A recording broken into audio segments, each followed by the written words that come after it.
ঘুরছি, একসাথে খাইছি, একসাথে কত কিছু, কত স্মৃতি আমাদের।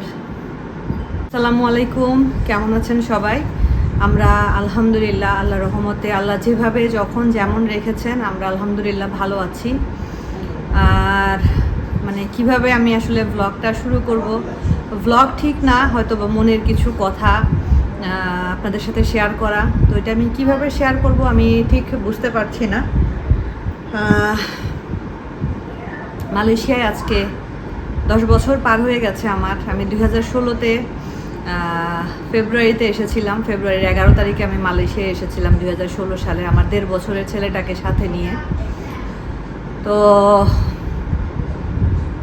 আজকে 2026-এর জুন চলতেছে, 10 বছর প্রায় 4-5 মাস। তুষারের বাবার 11 বছর হয়ে যাবে জুলাইতে। তো মালয়েশিয়াতে আসার পর থেকে প্রথমভাবে শুরু করি। প্রথম যে বাসাটা থেকে আমার ব্লগিং শুরু, 2018 সালে আমার ব্লগিং শুরু। প্রথম যে বাসাটাতে আমার ফার্স্ট আমি ব্লগ শুরু করেছিলাম, আমরা ওই বাসাটাতে আমার প্রথম যার সাথে পরিচয়, কুসুম নামে একটা মেয়ে ছিল। আমার থেকে বয়সে অনেক ছোট ছিল। ওর সাথে আমার হঠাৎ করে একদিন সুইমিং পুলে তোষান ওর বাবার সাথে সুইমিং করতেছে, আর আমি ওখানে দাঁড়ায় বাংলা কথা বলতেছিলাম। তো ওর বাচ্চাকে নিয়ে স্কুল থেকে আসতেছিল। তখন আমার বাংলা কথা শুনে দাঁড়ায় বলছে, আপু আপনি বাংলাদেশি? তারপর থেকে ওর সাথে আমরা একই বিল্ডিংয়ে, যেহেতু একই কন্ডোতে থাকতাম, ওর সাথে একটা সুন্দর সম্পর্ক হয়। প্রতিদিন বিকালে নিচে নামতাম। তোষান ছোট ছিল, তোষান ওর বাচ্চাদের সাথে খেলতো, ওর সাথে আমি গল্প করতাম। সুন্দর একটা সম্পর্ক ওর সাথে আমার ছিল। মেয়েটা আসলে অনেক ভালো ছিল। তারপরে ওই বিল্ডিংয়ে আমার আরেকটা পরিচিত আমার সাথে ফ্রেন্ডের মতো সম্পর্ক হয়ে গিয়েছিল। ওরও এক ছেলে এক মেয়ে ছিল। হঠাৎ করে ওর সাথেও আমার আর কুসুমের ওর সাথে পরিচয় হয়। তারপরে তো সুন্দর একটা সম্পর্ক আমাদের তৈরি। আমরা 3 জন একসাথে বিকালে নাস্তা করতাম। তখন তো ব্লগিং করতাম না ওইভাবে করে, আর আপনাদের সাথে শেয়ার করা হয়নি। তারপরে আমার তাবিব হওয়ার 3-4 মাস পরে কুসুমরা একবারে বাংলাদেশে চলে যায়। ওর হাজব্যান্ড এখানে একটা রেস্টুরেন্টের শেফ, ভাই এখনও আছেন এখানে। আমি যখন ওর সাথে পরিচয় হয় তখন ওর 2টা ছেলে ছিল। তারপরে ওর আরও একটা ছেলে হয়েছিল। পরে যখন 3টা বাচ্চা হয়ে গেল, আর ওদেরও বাচ্চাদের পড়াশোনার খরচটা মালয়েশিয়াতে হিউজ। ইন্টারন্যাশনাল স্কুলগুলোতে বাচ্চাদের পড়াশোনার খরচ অনেক বেশি। তো সব কিছু মিলায়ে ওদের আর হয়ে উঠতেছিল না। পরে ও বাচ্চা নিয়ে ও দেশে চলে গেছে। ভাই এখনও আছেন। ওই দিনও আমি ভাইকে দেখলাম এখানে একটা নামকরা একটা রেস্টুরেন্টের শেফ ভাই। তো ভাইকে ওই দিনকে দেখলাম, আমরা যাচ্ছিলাম, দেখি ভাই রাস্তা দিয়ে হেঁটে যাচ্ছেন আর কি। তো গাড়ি চলন্ত ছিল বলে দাঁড়ায় আর কথা বলা হয়নি, চলে গেল। যাই হোক, তারপরে আমার ওই যে ফ্রেন্ডটা, ওই সময় যে আরেকটা ফ্রেন্ডের কথা বললাম, ও চলে গেল আমেরিকা। তারপরে তো আমি রাশেদা ভাবি, বর্ষা আসলো, রুফায়দার আম্মু আসলো ফার্স্টে। রুফায়দার আম্মুর সাথে সুন্দর একটা বন্ডিং, একসাথে ঘোরাফেরা, খাওয়া দাওয়া। ও কিছু রান্না করলে আমাকে দেওয়া, আমি কিছু রান্না করলে ওকে দেওয়া। সুন্দর একটা সম্পর্ক আমাদের, ফ্রেন্ডের মতো, বোনের মতো একটা সম্পর্ক আমাদের তৈরি হলো। তারপরে আমার তাবিব কনসিভ হলো। ওই সময় রাশেদা ভাবি আসলেন। আসলে ভাবি যখন ফার্স্ট টাইম আসে, তো ভাবতেছিলাম, আমি আর বর্ষা চিন্তা করতেছিলাম যে ভাবি কেমন হবে, ভাবির সাথে আমরা মিশতে পারবো। তো ভাবি রাশেদা ভাবি আর আমি বনশ্রীতে কাছাকাছি ছিলাম। তোষানের বাবা আর শাহেদ ভাই, রাশেদা ভাবির হাজব্যান্ড ভাই, ওরা তো বাংলাদেশ থেকেই এক অফিসে, ওনারা বাংলাদেশেই কিন্তু এক অফিসে ছিলেন। তো তখন থেকেই তো তুষারের বাবার সাথে ভাইয়ের সবসময় প্রতিদিন অফিস থেকে একসাথে ওরা আসতো, যেহেতু দুজনই বনশ্রীতে থাকতো, অফিস শেষ করে একসাথে আসতো। কিন্তু কখনো আমার দেশে ভাবির সাথে পরিচয় হয়নি। তুষারের বাবাও পরিচয় করায় দেয়নি, এদিক থেকে ভাইও আর ভাবির সাথে আমাকে পরিচয় করায় দেয়নি। পরে আমরা আফসোস করেছি, কারণ ওই সময়টাতে আমার খুব একা আর কি কেটেছে। আমি আর আমার শাশুড়ি ঘুরতাম, আমরা ঘুরে বেড়াতাম, এটা সেটা কিনে খেতাম। তো ওই সময় ভাবির সাথে পরিচয় থাকলে তো খুব সুন্দর একটা, ও তখন থেকে একটা হতো। যাই হোক, আল্লাহ চেয়েছেন যেটা সেটাই হয়েছেন। ভাবি আসলো, আমি, রুফায়দার আম্মু, রাশেদা ভাবি, আমাদের 3 জনের একটা বন্ডিং, সুন্দর একটা সম্পর্ক আমাদের তৈরি হলো। কখনো আমাদের মধ্যে কোনো ঝামেলা হয়নি আলহামদুলিল্লাহ। অনেকে বলে না যে দুইজনের জায়গায় তিনজন হলেই ঝামেলা শুরু হয়ে যায়, আল্লাহর রহমতে আমাদের এরকম কোনো কিছুই হয়নি। তারপরে করোনার সময় তো হঠাৎ করে শুনলাম যে ওনারা বাংলাদেশে চলে যাচ্ছে, বাংলাদেশের অফিসে ট্রান্সফার হয়ে যাচ্ছে রুফায়দার আম্মুরা এবং রাশেদা ভাবিরা। তো ওই সময়টাতে আসলে হঠাৎ করে যখন যেদিন শুনেছি ওই দিন মানে এত কষ্ট লাগছে, কারণ আমার তখন এই দুজন মানুষ ছাড়া আমার কেউই নাই। যাই হোক, ভাই হলো মানে রাশেদা ভাবির হাজব্যান্ড, ভাই হলো আর বাংলাদেশে ব্যাক করলেন না, ভাই অন্য আর একটা কোম্পানিতে তখন ঢুকলেন আলহামদুলিল্লাহ। তো ভাবি তো থেকে গেল, বর্ষা চলে গেল, যার রিজিক বর্ষা রিজিক বাংলাদেশে তখন আলগা লিখে রেখেছেন চলে গেল, ভাবি রিজিক তখন মালয়েশিয়াতে ভাবি থেকে গেল। তো এই তখন থেকে ভাবি আর আমি সেই 2019 সালে ভাবি মালয়েশিয়ায় এসেছে, তখন থেকে আজকে 2026 সাল, 7টা বছর সুখে দুঃখে আনন্দে বেদনায় সবসময় ভাবির পাশে আমি, আমার পাশে ভাবি। যারা আপুর সাথে আমাদের পরিচয় হয়েছে, আমার তাবিবের বয়স তখন কত 1 বছর হয়ে গেছে মনে হয় সম্ভবত, তখন যারা আপুর সাথে আমাদের পরিচয়, ফার্স্ট পরিচয়। তো আলহামদুলিল্লাহ যারা আপুর সাথেও এখন সম্পর্কটা খুবই সুন্দর। এর মাঝখানে অনেকের সাথে সম্পর্ক হয়েছে, আবার হয়তো বা সেটা একটা জায়গায় এসে কোনো কারণবশত স্টপ হয়ে গেছে, হয়তো বা ভালোর জন্যই, যেটা আল্লাহ করেন ভালোর জন্যই করেন। তো রাশেদা ভাবির সাথে এই বিল্ডিংয়ে ভাবি আর আমি আসলাম, আমার এখন 1 বছর হয়নি এই বিল্ডিংয়ে আসা, আর 2-1 মাস হলেই আমার 1 বছর, 2 মাস হলে 1 বছর হয়ে যাবে একই বিল্ডিংয়ে আমরা থাকতেছি। তো আপনারা ভাবির ভিডিও অলরেডি সবাই কালকে দেখে ফেলেছেন। এরপরে অনেকেই আমাকে নক দিয়েছেন, আমাকে সান্ত্বনা দিয়েছেন, আমি আপনাদের কাছে কৃতজ্ঞ। আপনারা হঠাৎ করে শুনেছেন, এজন্য আপনাদের কাছে হঠাৎ করে ধাক্কাটা লেগেছে। আর এই জিনিসটা তো আমরা আস্তে আস্তে কয়েকদিন ধরেই দেখেন, এবার কোরবানিতে আমরা কেউ কোথাও একসাথে ঘুরতে যাইনি, আসলে মন ভালো ছিল না। একসাথে ঘুরতে কি কোরবানিতে আমরা এবার দূরে কোথাও যাইনি।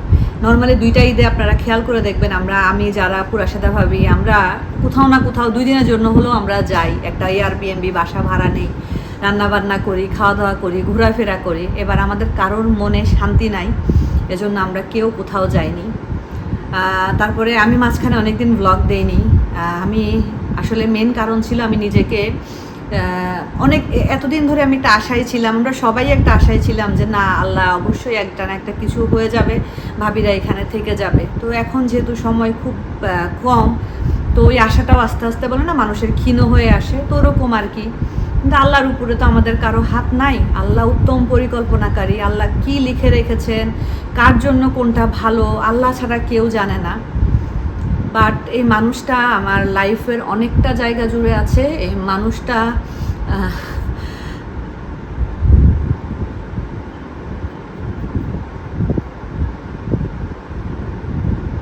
সরি 7টা বছর তো কম না, কত একসাথে ঘুরছি, একসাথে খাইছি, একসাথে কত কিছু, কত স্মৃতি আমাদের। আমি মনে করেন যে একদম একা হয়ে যাব এই যে জায়গাটা, এখানে কিন্তু আরও অনেক বাঙালি আছে, তো অত সবার সাথে তো মেশা যায় না, সবার সাথে মনের মিল একরকম হয়ও না। তো যেটা বলছিলাম, আমি ইদানিং প্রতিটা ভ্লগেই কাঁদতেছি, তাই না?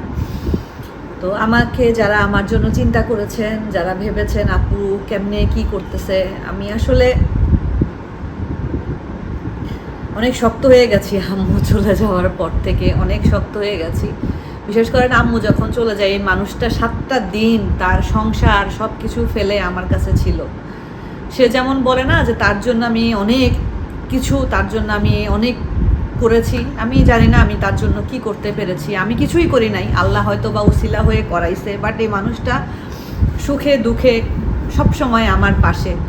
মানে কখনো যদি আমি মনে করি যে ভাবি আমার কোনো কিছু নিয়ে কষ্ট পাইছে, আমার যদি মনে হয় উনি যতক্ষণ পর্যন্ত নর্মাল না হয় আমি ততক্ষণ পর্যন্ত ওনাকে গুটাইতেই থাকি, ভাবি এটা কেন, ভাবি ওইটা কেন, আমি এরকম করতে থাকি ওনার সাথে। বাট আসলে উনি চলে গেলে আমার কেমন লাগবে সেটা আমি আসলে আপনাদের কাউকে বলে বুঝাইতে পারবো না। আমি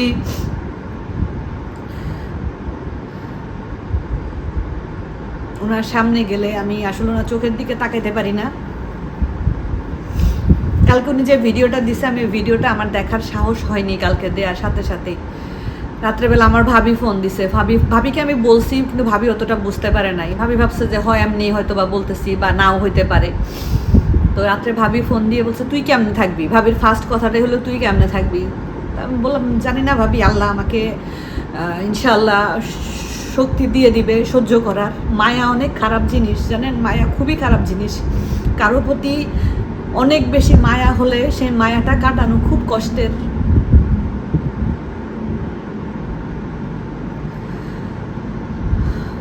মিতুরা চলে গেল, মিতুদের সাথেও আমাদের খুব সুন্দর একটা সম্পর্ক ছিল, আপনারা কেউ টেরই পান নাই।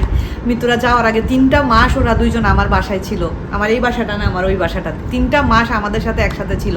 কারণ ওরা ওদের বাসা ছেড়ে দিয়েছিল, মানে এখানে বাসা ছেড়ে দিলে আবার এগ্রিমেন্ট করলে আপনাকে মিনিমাম 1 বছরের জন্য এগ্রিমেন্ট করতে হবে।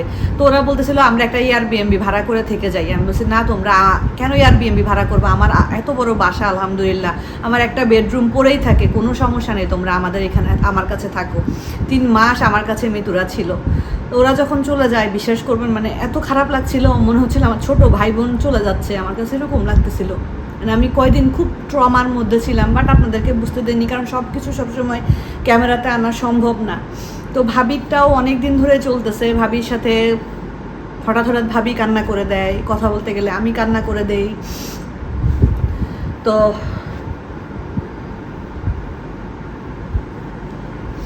আপনারা দোয়া করবেন, ভাবির রিজিক আল্লাহ যেখানেই রেখেছেন আল্লাহ যেন ভাবিকে ভালো রাখেন, ভাবিকে আল্লাহ সুস্থ রাখেন, ভাবির বাচ্চাটাকে আল্লাহ যেন ভালো রাখে, ভাইয়ের জন্য দোয়া করবেন, সবাই দোয়া করবেন। আমি আসলে আমার একটা বোন আছে, আমি বোনই বলি ওনাকে, আমার একটা বোন আছে, উনি আমাকে সবসময় বলে যে উনি ইয়েমেনে থাকে।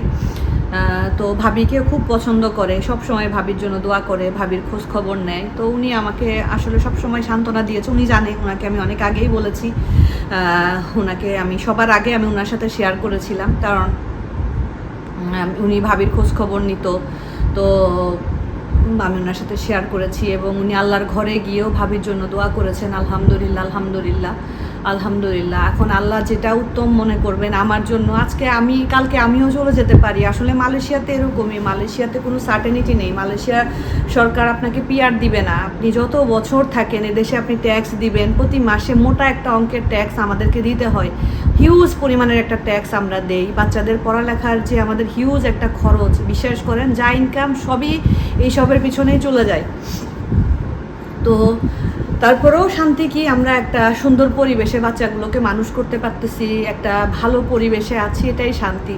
এছাড়া মানে আমাদের কিন্তু মানে এমন না যে আমরা এখানে পিআর পাবো, আমাদেরকে এখানে পাসপোর্ট দিবে, এরকম কিছুই না। তারপরেও আমরা আছি, আমরা চাকরিজীবী, আমাদের যতদিন এখানে চাকরি আছে, যতদিন রিজিক আছে আমরা আছি। কালকে যদি আমাকে বলে যে তোমারও চলে যেতে হবে, আমার সংসারের সব কিছু ফেলে রেখে আমার চলে যেতে হবে। তো সেটাই চিন্তা করি যে আমরা মেয়েরা সংসারের একটা বয়মের মায়া ছাড়তে পারি না। সেখানে ভাবি 7টা বছরের সংসার, কত জিনিস, কত স্মৃতি, কত কিছু। তো মানে এগুলো চিন্তা করলে আমার আসলে অস্থির লাগে। আমি কয়দিন ব্লগ দিই নাই, আমি খুব মানে নিজের সাথে নিজে যুদ্ধ করতেছিলাম, মানসিকভাবে নিজেকে শক্ত করার চেষ্টা করতেছিলাম। মানে খুব কষ্ট লাগতেছিল। আমি আপনাদের কাউকে সেটা বলে আসলে বোঝানো সম্ভব না, এটার কষ্ট, এটার ব্যথা। এটাই আর কি। আল্লাহর কাছে চাই যে আল্লাহ তুমি যেটাই করবা তোমার বান্দার সাথে অবশ্যই তুমি ভালো কিছু করবা। আজকে আমাকে আমার এক আপুই বলবো, উনি আমাকে মেসেঞ্জারে বলতেছিল যে আপু আপনার ভাবি চলে যাবে শুনে আমারই কেমন লাগতেছে, আপনি কিভাবে নর্মাল আছেন। উনি মেসেজে কথা বলতেছিল, তো উনি তো আসলে আমার ভিতরেরটা বুঝতে পারবে না, উনি তো ভাববে যে আপু মনে হয় নর্মালি আছে, বাট ভিতরের কষ্ট, ভিতরের যন্ত্রণা কাউকে বোঝানো যায় না। আল্লাহ যেটা করবেন, আল্লাহর প্রত্যেকটা সিদ্ধান্তকে আলহামদুলিল্লাহ। আর এটা চিন্তা করি মাঝে মধ্যে যে মাকে হারাই ফেলছি না, মানে একদম খুব হঠাৎ করে মাকে হারাইছি, তো সেই যন্ত্রণা সহ্য করে তো বেঁচে আছি 1.5 বছর। ভাবি চলে যাবে, এটার কষ্ট তো আসলে অন্যরকম, মানে আমি পুরো একা হয়ে যাব। বিশ্বাস করেন আমি এই জায়গাটাতে, এই এলাকাটাতে আমার মনে হবে আমার কেউ নাই, আমি পুরাই একা হয়ে যাব। কত বিকাল আমরা একসাথে নিচে ঘুরছি, ভাবি কিছু রান্না করলে আমার জন্য পাঠাইছে, আমি কিছু রান্না করলে ভাবির জন্য পাঠাইছি। সব তো আর ক্যামেরা বন্দি করা সম্ভব না, মানে একই বিল্ডিংয়ে যেহেতু আমরা এই 1 বছরের কাছাকাছি আছি, মানে আমরা একটু ভালো কিছু রান্না করলে সেটা একটা ভর্তাই হোক না কেন, ভাবি রায়ানকে একটু নিচে পাঠান, তোষানকে পাঠাচ্ছি, ভাবি তোষানরে একটু নিচে পাঠান, রায়ানরে পাঠাচ্ছি, এটা একটু কিছু দিব, মানে আমরা বলিও না যে এটা পাঠাচ্ছি, পাঠাই দিলাম, বাসায় আসলো তখন দেখলাম ভাবি এটা পাঠাইছে। এরকম আসলে সম্পর্কটা। আর ভাবি মানুষটা অনেক ভালো, আলহামদুলিল্লাহ। আমি জানি ওনাদের সাথে সবসময় ভালোই হবে। ভালো মানুষের সাথে কখনো খারাপ আল্লাহ করেন না। আল্লাহ হয়তো বা একটা পরীক্ষার মধ্যে দিয়ে দেখেন যে আমার বান্দা আমার উপরে কতটুকু তাওয়াক্কুল করতে পারছে, এটাই, এছাড়া আর কিছুই না। আল্লাহ তার বান্দার খারাপ কখনোই চায় না। আল্লাহ তার বান্দাকে যে পরিমাণ ভালোবাসে, এই ভালোবাসা আমরা তো চোখে দেখতে পাই না। বাবা মা নাকি তার সন্তানকে আল্লাহর ভালোবাসার 99%-এর মানে চাইতেও কম ভালোবাসা নাকি দুনিয়াতে আল্লাহ দিছে, আর তার চাইতেও 99.9% ভালোবাসা আল্লাহ নিজের কাছে তার বান্দার জন্য রেখে দিয়েছেন। তাহলে আল্লাহ কী পরিমাণ ভালো আমাদেরকে বাসেন। তো এটাই আল্লাহর ফয়সালা, আল্লাহর পরিকল্পনা, এটা আমাদেরকে মেনে নিতে হবে। আল্লাহ ইজ দ্য বেস্ট প্ল্যানার, ইনশাআল্লাহ যেটাই হবে ভালো কিছু হবে। আপনারাও দোয়া করবেন। আমি আসলে এই বিষয়ে কথা বলতে চাচ্ছিলাম না, বললেই ইমোশনাল হয়ে যেতাম, কিন্তু হয়তো আপনারা ভাবতে পারেন যে ভাবির এত বড় একটা খবরে ফাতেহা আপু কিছু বললো না, ফাতেহা আপু একদম চুপ করে থাকলো। তো এই কারণেই আসলে কথাগুলো বললাম। আসলে আমার কষ্ট আমি কাউকে শো করতে পারবো না, আমার কষ্ট কেউ নিতে পারবে না, ভাবির কষ্টও কেউ নিতে পারবে না। ভাবির তো মনে করেন আমাদেরকে ছেড়ে যাওয়ার কষ্ট তো আছে, তার চাইতে বড় কষ্ট ভাবির সংসারটা। ভাবির 7টা বছরের সাজানো গোছানো একটা সংসার এভাবে তিল তিল করে ভাবির একদম পুরো তছনছ হয়ে গেল। তো তার কষ্ট কাছে তো আমাদের কষ্ট কিছুই না। আল্লাহ একটা মানুষকে ততটুকুই কষ্ট দেন যতটুকু সে ক্ষমতা আছে নেওয়ার, এটাই আমরা জানি। তো সবাই ভালো থাকবেন, সুস্থ থাকবেন, আমাদের জন্য দোয়া করবেন। আজকের মতো বিদায় নিচ্ছি, আল্লাহ হাফেজ।